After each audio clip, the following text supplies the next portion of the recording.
Hello friends, welcome to Kalpana Joshi's kitchen. આજે આપણે ટીંડોળાનું શાક બનાવીશું। ઉનાળામાં રસ સાથે આપણે ટીંડોળાનું શાક તો બનાવતા જ હોઈએ છીએ, પણ આજે જે શાક બનાવીશું તે ખૂબ જ મસાલેદાર અને અલગ રીતથી બનાવીશું, અને આ શાકનો મસાલો પણ અલગ રીતે જ બનાવીશું। તો ચલો બનાવવાનું શરૂ કરીએ। ટીંડોળાનું શાક બનાવવા માટે મેં અહીં 300 ગ્રામ ટીંડોળા લીધા છે, જેને મેં ધોઈ અને સાફ કરી કોરા કરી લીધા છે। આ રીતે બધા ટીંડોળા કાપી લઈએ। તો આ રીતે મેં બધા જ ટીંડોળા સમારી લીધા છે। તો હવે આપણે શાક વઘારી દઈએ। હવે પેનમાં આપણે 3 થી 4 ટેબલસ્પૂન તેલ લઈએ।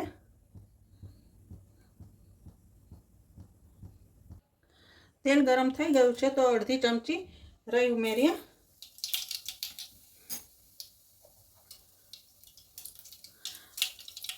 પાંચ ચમચી હિંગ ઉમેરીએ। અડધી ચમચી આપણે હળદર પાવડર ઉમેરીએ અને આપણે જે ટીંડોળા સમારીને રાખ્યા છે ઉમેરી દઈએ। બરાબર મિક્સ કરી લઈએ।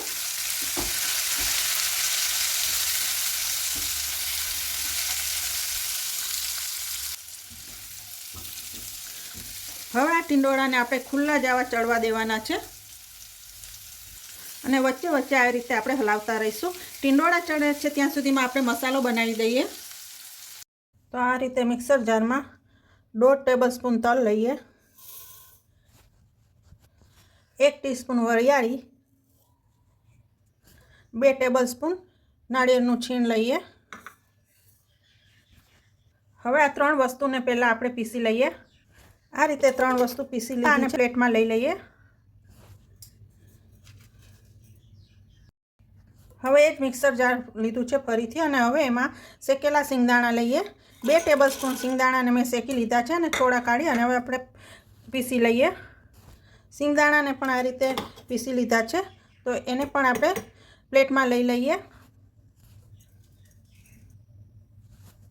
હવે એમાં આપણે 3 ટેબલસ્પૂન શેકેલા ચણાનો લોટ લીધો છે। મેં ચણાના લોટને કોરો જ પેનમાં સુગંધ આવે ત્યાં સુધી શેકી લીધો છે, તો એ લઈએ। તમે ચણાના લોટની જગ્યાએ કોઈ પણ ફરસાણ પણ લઈ શકો છો। આમાં આપણે મસાલા કરીશું। તો સૌથી પહેલાં મીઠું લઈએ। મીઠું આપણે ટીંડોળા વઘાર્યા ત્યારે એમાં પણ નાખ્યું છે, તો અત્યારે આપણે મસાલાના ભાગનું મીઠું લઈએ। સ્વાદ પ્રમાણે મીઠું લેવાનું છે। અડધી ટીસ્પૂન હળદર પાવડર, 2 ટીસ્પૂન લાલ મરચું પાવડર અથવા તમારે તીખાશ પ્રમાણે લઈ શકાય છે, 2 ટીસ્પૂન ધાણા જીરું પાવડર, અડધા લીંબુનો રસ ઉમેરીશું। તમે લીંબુના રસની જગ્યાએ આમચૂર પાવડર પણ લઈ શકો છો। 1.5 ટેબલસ્પૂન ખાંડ ઉમેરીશું અને છેલ્લે થોડા લીલા ધાણા ઉમેરી અને મિક્સ કરી લઈએ।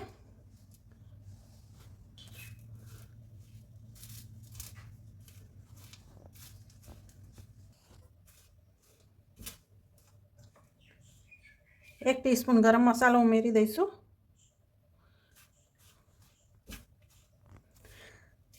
બરાબર મિક્સ કરી લઈએ। આ રીતનો જે ડ્રાય મસાલો તૈયાર કર્યો છે એ તમે કોઈ પણ શાકમાં ઉપયોગ કરી શકો છો। અત્યારે આપણે શેકેલા ચણાનો લોટ લીધો છે, તો આ લાંબા સમય સુધી તમે મસાલાને સ્ટોર કરી શકો છો। પણ જો તમે કોઈ પણ ફરસાણ એટલે ગાંઠિયા, મિક્સ ચવાણું કે સેવ કંઈ લેતા હોય તો એ મસાલામાં ઉમેરશો તો એ મસાલો તમે 2 થી 3 દિવસ સુધી જ સાચવી રાખી શકશો, કારણ કે એમાં જે આપણે ફરસાણનો ઉપયોગ કરીએ છીએ એમાં અમુક ટાઈમ પછી તેલની સ્મેલ આવવા માંડે છે। તો તમે આ મસાલો તમે લાંબા સમય સુધી સ્ટોર કરી શકો છો। તો આપણો મસાલો તૈયાર થઈ ગયો છે। તો હવે આપણે શાક જોઈ લઈએ। આ રીતે શાકને થોડી વારે હલાવતા રહીશું। હવે આપણે ચેક કરી લઈએ। આપણા ટીંડોળા સરસ ચડી ગયા છે। આવી રીતે ચેક કરીએ તો સરસ તૂટે છે।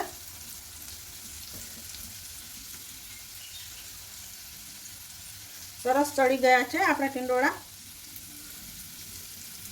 તો હવે આપણે જે મસાલો બનાવ્યો છે એ ઉમેરી દઈએ। થોડો થોડો કરીને આમાં ઉમેરીએ। આપણે અત્યારે મસાલામાં તેલ ઉમેર્યું નથી, કારણ કે આપણે ટીંડોળા વઘાર્યા એમાં જ વધારે તેલ લીધું હતું। તમે ઈચ્છો તો મસાલામાં પણ તેલ ઉમેરી શકો છો। મિક્સ કરી લઈએ।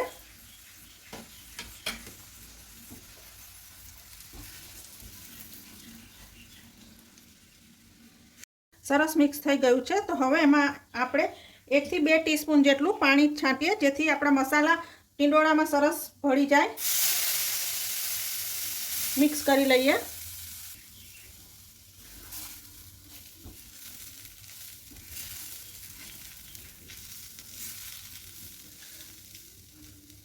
અને હવે ઢાંકીને 1 થી 2 મિનિટ માટે થવા દઈએ. 2 મિનિટ પછી આપણે ચેક કરી લઈએ. તો આપણું ટીંડોળાનું શાક સરસ થઈ ગયું છે. આપણે જે મસાલો બનાવ્યો તો એમાંથી આ 2 ટેબલસ્પૂન જેટલો મસાલો બચી ગયો છે, એ હું બીજા શાકમાં ઉપયોગમાં લઈ લઈશ.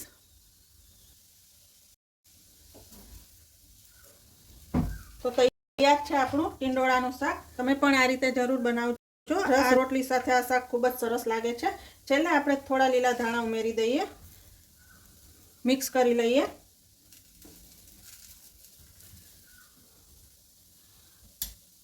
તો ગેસ બંધ કરી દઈએ. સર્વ કરી દઈએ.